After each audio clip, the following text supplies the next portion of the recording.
नमस्कार दोस्तों, कैसे हैं आप सभी। आज की कहानी का शीर्षक है एक पाती अम्मा के नाम।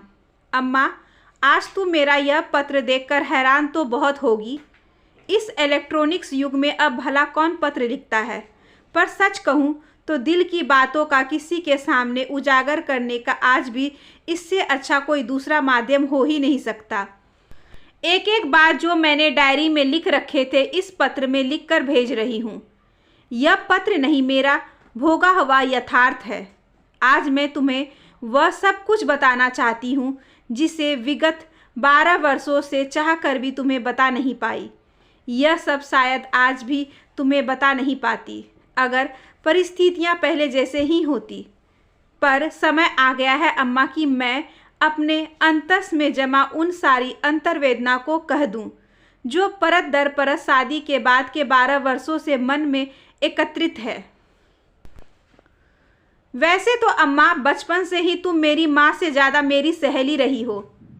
स्कूल से लेकर कॉलेज तक की हर छोटी से बड़ी बात मैंने तुम्हें ही बताई। हर सुख दुख तुम्हारे साथ बांटे। कुछ भी तो नहीं छुपा था हम दोनों के बीच। शायद इसलिए ही आज तक हम दोनों के बीच आपकी औपचारिकता भी नहीं रही। फिर भी शादी के बाद के वर्षों में हम दोनों के बीच ढेर सारी बातें अधूरी और अनकही रह गई। इस दौरान बार बार तुम मुझे लिखती रही कि अपने कुशल मंगल के आगे कुछ अपने बारे में लिखा कर। तुम्हारे संक्षिप्त चिट्ठियों से तंग आ गई हूँ। ऐसी बात नहीं थी अम्मा कि मैं अपने साथ होते दुर्व्यवहार को तुम्हें लिखना नहीं चाहती थी या लिखती नहीं थी। जब जब मेरे दर्द सहने की सीमा समाप्त होने लगती, सहारे के लिए तुम्हें ही तो पत्र लिखती थी। पर बात इतनी सी थी कि उन पत्रों को तुम्हारे पास भेजने का साहस नहीं जुटा पाती थी। अब तुम ही बताओ अम्मा, अगर साहस कर मैं लिख कर भेज भी देती कि यहाँ कुछ भी कुशल नहीं है, मुझे तुम अपने पास बुला लो अम्मा। सिवाय अपने को दुखी करने के तुम क्या कर लेती? क्या मुझे बुलाकर अपने पास रख लेती और मुझे अपनी छत्र छाया में आश्रय देती? अपने खर्चों के लिए तुम दूसरों का मुंह देखती हो। मुझे और मेरी बेटियों की ज़रूरतें पूरी करने के लिए किसके सामने हाथ फैलाती? भैया भाभी कितने दिनों तक हमारा बोझ उठाते? एक दूसरा यह भी था कि अपने संस्कारों में जकड़ी तुम अपने जीवन के अंतिम पड़ाव पर आ खड़ी हुई हो।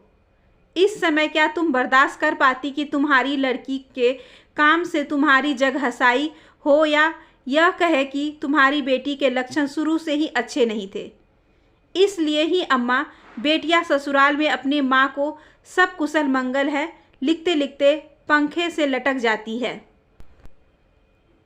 अब मेरी ही बात ले लो अम्मा। दफ्तर में क्लर्क की नौकरी करने वाले मेरे पापा ने अपनी हैसियत के मुताबिक क्या कुछ नहीं दिया, पर मेरी सासू माँ का कहना था कि उनके कमरे का एक कोना भी नहीं भरा।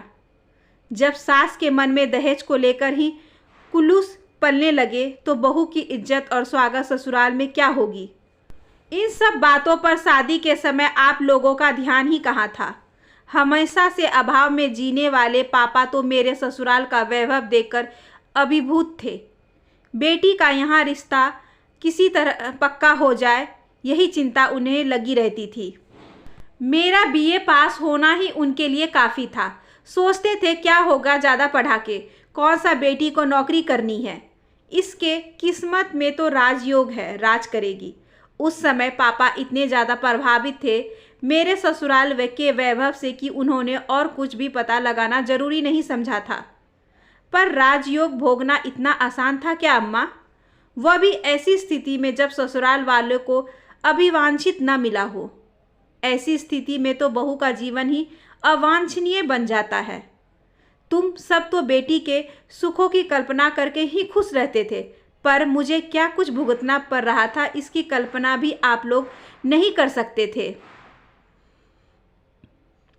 अच्छा खाना कपड़ा सब मिलता था, पर एहसान जताकर भीख की तरह। यहाँ कुछ भी अपना नहीं था। यहाँ तक कि मुझे अपना पति भी कभी अपना नहीं लगा। वह भी हमेशा मुझे एहसास दिलाता रहता कि अगर वह शादी नहीं करता तो मेरी शादी नहीं हो पाती। इतना ही नहीं, तुम्हारे यह दामाद जी अपने सारे रिश्ते तो बहुत ही सहज ढंग से निभाते, पर जब भी मेरे मायके से कोई आता कभी सहज नहीं कर पाते।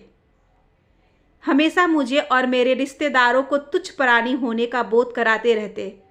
जहाँ तक सुख भोगने की बात थी अम्मा, तो यहाँ तो छोटे से छोटे सुख के लिए भी तो ताने सुनने पड़ते हैं। एसी और फैन चलाना भी मुहाल था। मेरे उस तथाकथित घर में मेरी इज्जत का इसी से अंदाज़ा लगा सकती हो कि छोटी छोटी गलतियों के लिए भी ऐसे ताने उल्हाने दिए जाते तो तीर की तरह मेरे सीने में उतरे मेरे दिल को तार तार कर देता। मेरी सासू माँ हमेशा कहती, मेरी बुद्धि घास चरने गई थी जो इसका यह रूप देकर बिहार लाई थी। किसी काम का इसे शऊर नहीं है। तब से वह भूल जाती कि उनकी बुद्धि घास चरने चली गई थी कि उनका खुद का बेटा ही मुझे अपने एक दोस्त की शादी में देखने के बाद जिद किए बैठा था कि वह मेरे यहाँ ही शादी करेगा। अपनी जिद के सामने उसने अपने घर वालों की एक न चलने दी थी। कुछ दिनों बाद जब उसे मुझसे ऊब होने लगी, तब माता के सारे वचन सत्य नजर आने लगे। घर वालों की तो छोड़ो, घर के लोगों का मेरे प्रति व्यवहार देखकर उस घर में मेड और सर्वेंट तक मेरी अवहेलना करते और उनकी अवज्ञापूर्ण दृष्टि और बोली झेलना भी मेरी नियति बन गई थी। अम्मा, याद है पापा के सबसे करीबी मित्र और संभ्रांत काश्यप परिवार के कैलाश नाथ जी के पुत्र मधुकर की क्या कमी थी उसमें? पढ़ा लिखा, अच्छे संस्कारों वाला मधुकर स्टेट बैंक में पीओ था। तुम भी उन दिनों उसे कितना पसंद करती थी। उसी मधुकर की माँ ने जब अपने बेटे के लिए मेरा हाथ मांगा था, खुश होने की बजाय उनका दुस्साहस समझ कैसे विद्रुपता छा गई थी तुम्हारे चेहरे पर। बाद में तुमने उन्हें कितनी खरी खोटी सुनाई थी। जब यह प्रस्ताव की जानकारी पापा को मिली थी, सुनते ही ऐसा लगा था जैसे उनके पांव अंगारों पर ही पड़ गए हो। हिम्मत कैसे हुई मधुकर की माँ की कि मेरे घर रिश्ता मांगने आने की?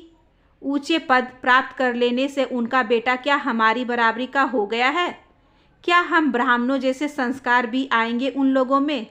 हम ठहरे कान्य कुज ब्राह्मण, गरीब होने से क्या जात कुजात में लड़की ब्याह देंगे? ऐसी शादी करने से पहले मैं अपनी बेटी के गले में पत्थर बांधकर गंगा नदी में डुबो न दूंगा। फिर पापा ने मुझे निर्दोष को भी कम प्रताड़ित नहीं किया था, और जैसे ही आदित्य के घर से शादी का प्रस्ताव आया था, सिर्फ उसकी जाति और संपत्ति देखकर झटपट मेरी शादी उससे करवा दी थी। दूसरे किसी बात का पता लगाने में उन्होंने कोई दिलचस्पी नहीं दिखाई थी। तुम लोगों के लिए शादी के पात्र कुपात्र से ज़्यादा महत्वपूर्ण उसकी जाति ही थी। तो ठीक है ना अम्मा, आज मुझे मारने वाला मेरे साथ साथ मेरे सारे खानदान को गालियां देने वाला किसी गैर जाति का नहीं, अपनी ही जाति के लोग हैं। तुम लोगों ने अपनी ही जाति में ब्याह के जिद के कारण ही मुझे मान सम्मान से रखने वाले संस्कारी विवेकशील ऊंचे पद पर कार्यस्थ मधुकर को ठुकरा कर सजातीय आदित्य को अहमियत दी, जो परेले दर्जे की घमंडी पत्नी और बेटी को तुच्छ प्राणी समझने वाला विलासी इंसान निकला, और तुम लोगों द्वारा भावनाओं में बहकर लिए गए फैसलों का दंड मुझे भुगतना पड़ा। सिर्फ मुझे भुगतना पड़ता तब भी निभ जाता, पर उस समय तो मैं अचंभित रह गई जब आदित्य को पता चला कि मेरे गर्भ में जुड़वा बेटियां पल रही हैं। खुश होने की बजाय वह मुझे मजबूर करने लगा भ्रूण हत्या के लिए, पर मैंने भी मन ठान लिया था कि भ्रूण हत्या नहीं होने दूंगी। फिर क्या था, इसी एक बात को लेकर दोनों माँ बेटे ने मेरी ऐसी दुर्गति बनाई कि जीना मुहाल हो गया। इन लोगों ने घर के लोगों के बीच मुझे इतना हे बना दिया कि मैं अस्तित्व विहीन हो घर से टूटे सामान की तरह एक कोने में आ पड़ी। भाग्य या दुर्भाग्य से मिले इस कन्याकुब्ज ब्राह्मण कुल के उदंड और क्रोधी पुत्र के हाथों में हाथ थमा पापा ने तो गंगा नहा लिया और बोझ मुक्त होने के कुछ दिनों बाद ही स्वर्ग सिधार गए और छोड़ गए अपनी बेटी को उस अविवेकशील कुटिल पति और हर बात में व्यंग बाण चलाने वाली सास। नंदों के साथ पापा के बाद तुम लोगों ने भी मेरी ज़्यादा खोज खबर नहीं ली। तुम लोगों को तो आभास भी नहीं हुआ कि कठोर अनुशासन में पली बढ़ी तुम्हारी बेटी इस अनुशासनहीन परिवार में कैसी पीड़ा भुगत रही थी, जब उसका पति नित्य कोई न कोई नौटंकी पसार उसके पिता की दरिद्रता और उसकी असमर्थता का एहसास दिलाता रहता है। उन दिनों अपने को समर्थ और आत्मनिर्भर बनाने के लिए छटपटाती घुटती आंसू बहाती तुम्हारी बेटी के आंसू पोंछने वाला भी कोई नहीं था। जब जब ख्याल आता आगे पढ़ने और आत्मनिर्भर बनने के लिए आप लोगों की सहायता लूं, मुझे मंगला बुआ याद आ जाती। तुम्हें याद है ना अम्मा, सरल स्वभाव की सीधी सादी मंगला बुआ। तुम्हें भला याद कैसे नहीं होगी। तुम्हारी नंद से ज़्यादा तुम्हारी सहेली जैसी थी। 15 दिनों के लिए ससुराल में आई थी अपनी बेटी के साथ। कितना रोई और कितना गिड़गिड़ाई थी कि दादाजी और पापा के सामने उनकी एक न चली थी। मुझे अब वहाँ मत भेजिए, मेरी पढ़ाई पूरी करवा किसी काम में लगवा दीजिए। मैं और मेरी बेटी आप लोगों पर बोझ नहीं बनेगी। मैं कोई ना कोई काम करके उसे पाल लूँगी। उनकी आंखों की वेदना ने उस छोटी उम्र में भी मेरे चित्त को व्याकुल कर दिया था, पर दादाजी की आंखों से निकलते अग्निय लपटों ने मंगला बुआ को कैसे सहमा दिया था। तुम्हें याद है ना, उनकी मिन्नतों को दादाजी ने उनका दुस्साहस समझ कैसी चेतावनी दी थी। मंगला, तुम कभी इस भ्रम में मत रहना कि हम अपनी बिहाई बेटी को अपने घर बिठाकर बिरादरी में अपनी नाक कटवाएंगे। हमें इस घर की दूसरी बेटियां भी बिहानी हैं। इसीलिए अपने घर लौट जा और वहीं सामंजस्य बैठा जीना सीख। ब्राह्मण परिवार की लड़कियां डोली में बैठकर ससुराल जाती हैं और अर्थी में ही वहां से निकलती हैं। दादाजी को कटु युक्तियों ने मंगला बुआ को अच्छी तरह जता दिया था कि बिहाई बेटियों के लिए मायके में कोई जगह नहीं होती है। इस घटना के बाद फिर न मंगला बुआ कभी आई, न ही किसी तरह की सहायता के लिए मिन्नतें की। हाँ, एक दिन यह समाचार जरूर आया कि मंगला बुआ ने अपने साथ साथ अपनी बेटी को भी जहर खिलाकर इस दुनिया के झंझटों से मुक्त हो गई थी और आप सबके लिए छोड़ गई थी एक चिट्ठी की अगर उनकी बेटी मौत से बच जाती है तो उनके बाद उनकी बेटी को न ससुराल वाले को सौंपा जाए न मायके वालों को, उसे किसी अनाथालय में डाल दिया जाए। पर उनकी बेटी तो उनसे भी 1 घंटा पहले दम तोड़ चुकी थी। मंगला बुआ का परिणाम याद कर अपनी दोनों बेटियों को साथ लेकर मुझे मायके आने का साहस नहीं हुआ, पर यहाँ भी पति और ससुराल वालों के दिए गए दंसित मन को चैन नहीं था। उसे और भी व्यतीत करने के लिए हर छुट्टियों में मेरी दोनों नंद अपने पूरे परिवार के साथ पहुँच जाती। मेरी दोनों नंद उसी गाड़ी में आती जिसे मेरी सासू माँ ने उन्हें दहेज में दिए थे। फिर मत पूछो अम्मा, उन गाड़ियों को दिखा दिखा कर मुझे कितने ही ताने दिए जाते। मेरे दोनों नंदोई भी कुछ कम नहीं है अम्मा। जब देखो दोनों अपने सास ससुर के ऐसे गुण गाते रहते हैं जैसे परमेश्वर हो और इतनी सेवा में जुटे रहते हैं कि श्रवण कुमार भी उनके सामने मात खा जाए। एक तो मेरी सासू माँ ने दहेज देकर उनके मुंह बंद कर रखे थे, उस पर से मेरी दोनों नंदे कमासूत हैं, दोनों कॉलेज में लेक्चरर हैं। आजकल बीवी की नौकरी भी तो एक तरह का दहेज ही है ना अम्मा। इसलिए दूहरे दहेज से दबे मेरे दोनों संग दिल नंदोई को भी सारे खोट मेरे अंदर ही दिखाई देती। खोद खोद कर ऐसी गलतियां निकालते जो मेरी सासू माँ के कुटिल दिमाग में कभी नहीं समाता था। मेरे बड़े नंदोई की तो मत पूछो अम्मा, उन्हें बच्चे तो दादा दादी को पहचानने तक नहीं थे। कभी अपने माता पिता से मिलने जाना होता तो खुद ही 1-2 दिन के लिए मिलने चले जाते, पर बीवी की इच्छा के विरुद्ध कभी बच्चों को अपने साथ ले जाने का साहस नहीं कर पाते। इस बात को बड़े गर्व से मोहल्ले की औरतों के बीच मेरी सासू माँ सुनाती। मेरा मुन्नू टुन्नू तो अपने दादा दादी को पहचानता भी नहीं है। उन लोगों के पास जाने के नाम से ही रोने लगता है, और जाए भी तो कैसे, उन्हें एसी के बगैर नींद ही नहीं आती, और उस निपट देहात में तो ढंग का पंखा भी नहीं है। अब मेरी सासू माँ को कौन समझाए कि यह तो उनके समधन समधी का दुर्भाग्य है कि बेटा को कार में चढ़ने लायक और एसी में सोने लायक बनाने के बावजूद ऐसी बदहाली में जी रहे हैं। जो लोग खुद के माँ बाप के अधिकार को कभी नहीं समझ सके, मेरे अधिकार और सम्मान को क्या समझते। मैं बहुत सोचती पर अम्मा कोई ठोर नज़र नहीं आता जहाँ मैं अपनी दोनों बेटियों को लेकर आत्मसम्मान के साथ जी पाती। काफ़ी सोचने विचारने के बाद पड़ोस में रहने वाली उमा, जो अब तक मेरी अतरंग सहेली बन गई थी, के साथ मिलकर मैंने एक बुटीक खोलने का फैसला किया। एक दिन आदित्य को अच्छे मूड में देखकर मैंने उनसे बुटीक खोलने की इजाज़त मांगी, तो थोड़ा इनकार करने के बाद आदित्य ने बुटीक खोलने की अनुमति दे दी, पर किसी तरह की आर्थिक मदद करने से साफ इनकार कर दिया। अपने गहनों को बेचकर और पास में जतन से बचाए गए कुछ रुपए से ही मैंने अपने बुटीक खोलने की शुरुआत कर दी। उमा ने भी यथासंभव अपने पैसे लगाए। शीघ्र ही पड़ोस में किराए पर 2 कमरा लेकर मैंने और उमा ने सम्मिलित पूंजी में से एक बुटीक की शुरुआत कर दी। कुछ दिनों बाद हम लोगों ने गुड़िया, बैग, फूल वगैरह सिखाने का काम भी शुरू कर दिया। वर्षों पहले शौक से सीखा हुआ हुनर अपना रंग दिखाने लगा। मेरे हाथों में भी तुम्हारे हाथों की सी सफाई है अम्मा।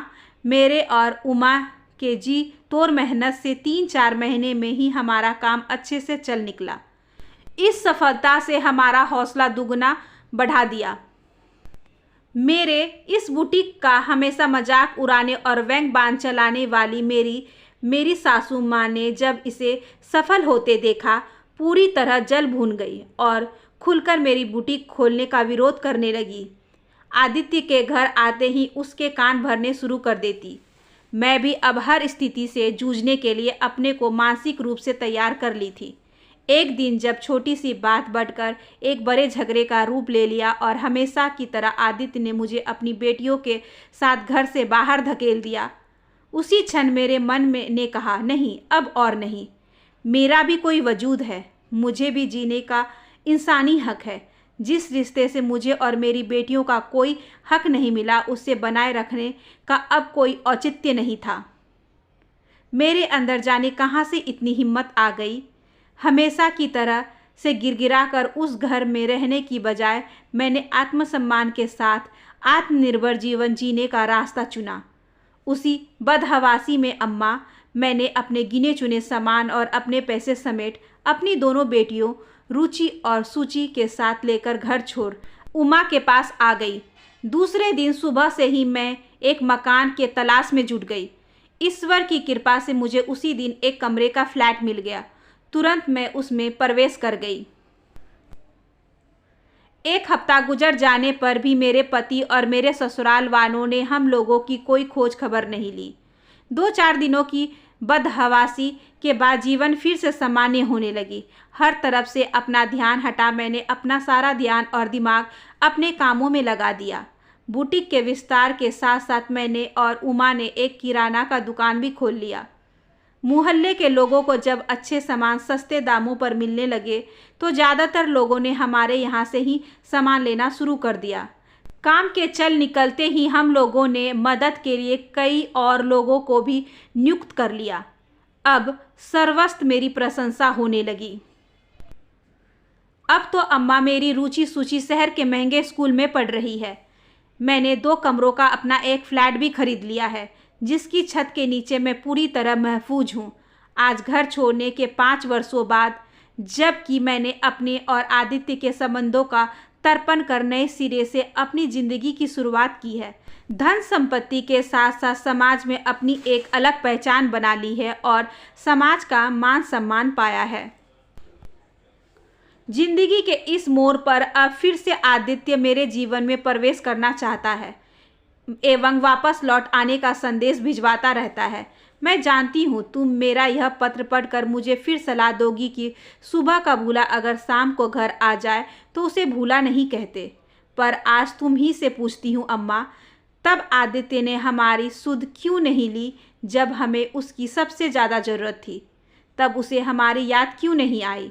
अब अकेले में अपनी दोनों बेटियों के साथ समाज के लोगों द्वारा लगाए गए तरह तरह के लांछनों, तानों और अवहेलना की पीड़ा सहकर अपने अस्तित्व को बचाने की कोशिश कर रही थी। तब तो वह विरोधियों के खेमे में बैठा मेरा मजाक उड़ाता रहता था। तुम्हें जानकर दुख होगा अम्मा, पर मैं क्या करूं। कभी मुझे आदित्य ने इतने दुख दिए थे कि एक भी कोमल तार नहीं बचा जिसके सहारे मैं लौटने की सोच सकूं। अब तो मेरे सामने बस एक ही लक्ष्य है, अपनी बेटियों का भविष्य संवारना और उन्हें आत्मनिर्भर बनाना। अच्छा अम्मा, अब मैं पत्र समाप्त करती हूँ। मेरी अंतर्वेदना ने इसे काफ़ी लंबा बना दिया है। अंत में तुमसे यही अनुरोध है अम्मा कि मेरा कुशल मंगल जानने के लिए सिर्फ पत्र मत लिखना। अगर तुमको लगे कि मेरा फैसला सही है तो तुम खुद आकर मुझे और मेरी बेटियों को आशीर्वाद दो, अपना प्यार और सहारा दो और मेरे पास रहो, जिसके लिए मेरा अंतस वर्षों से तरस रहा है। अम्मा, भैया भाभी और बच्चों को भी संग ले आना। अब यहाँ उनका कोई अपमान नहीं करेगा। तुम सबके प्यार और आशीर्वाद की प्रतीक्षा में तुम्हारी बेटी सुनंदा। आशा करती हूँ कि आज की ये छोटी सी कहानी आपको अच्छी लगी होगी। अगर अच्छी लगी हो तो please like, share and subscribe करें हमारे चैनल को, ज़्यादा से ज़्यादा शेयर करें और बेल आइकन को ज़रूर प्रेस करें ताकि अगली वीडियोस की नोटिफिकेशन आपके पास सबसे पहले पहुँचे। धन्यवाद।